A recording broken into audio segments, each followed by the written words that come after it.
The climax of the car theft film Gone in 60 Seconds isn't about nicking an expensive Porsche or rare Ferrari. The writers made the ending about a car with far more charisma, a Ford called Eleanor, a 67 Mustang Gt500. And this is the modern-day version of Eleanor, and in tribute to the film, I'm going to drive it like I stole it.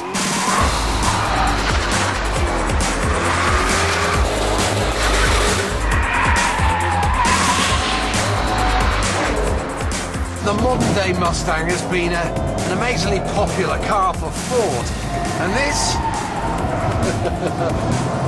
is the ultimate example. In America, this car will cost you a ridiculously cheap £25,000. But if you want one in Europe, well, you've got to import it yourself. Once the tax man, the VAT man, and all these extra duties have been applied, it's going to set you back around about £40,000. The upside is that you get lots of lovely power, 500 horsey power to be precise.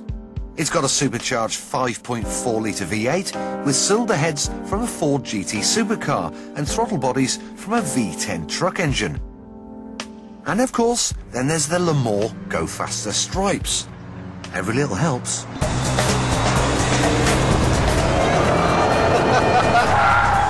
The top speed is limited to 155 miles an hour. Without the limiter, you'd be looking at 180 plus.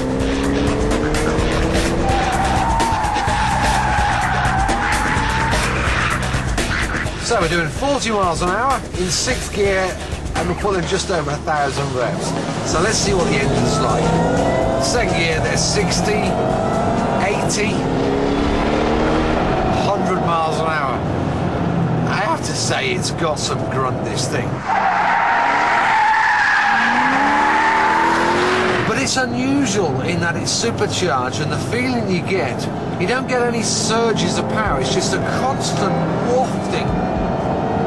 It's very smooth. I mean, the engine's fantastic, it's amazing. Now, this car reminds me of American food.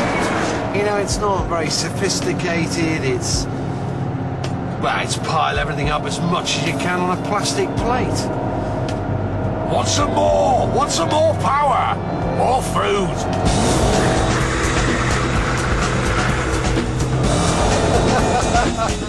It's a basic old-school approach to making a sports car, and that theme continues inside.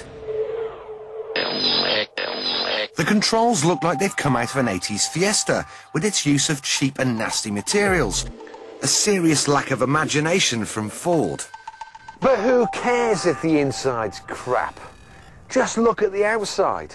It's uber cool. It looks great, and what's more, it even comes from a cool place. Flat Rock, Michigan. But then again, we've got some cool places in England. We've got Cowley, Swindon, Dagenham. The other area where the cheapness is obvious is in the handling. This isn't a car that feels like it's had state-of-the-art computers working on the suspension geometry, or in fact anyone who knows anything about suspension at all. Now, having read the Ford press pack and their marketing blurb, they would have you believe that this car has remarkable handling. Well, let me tell you, it simply does not.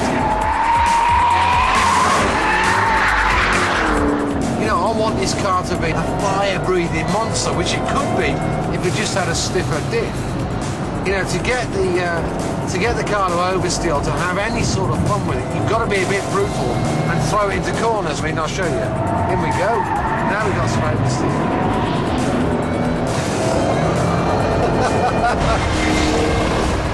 It's good fun. Let's have some here.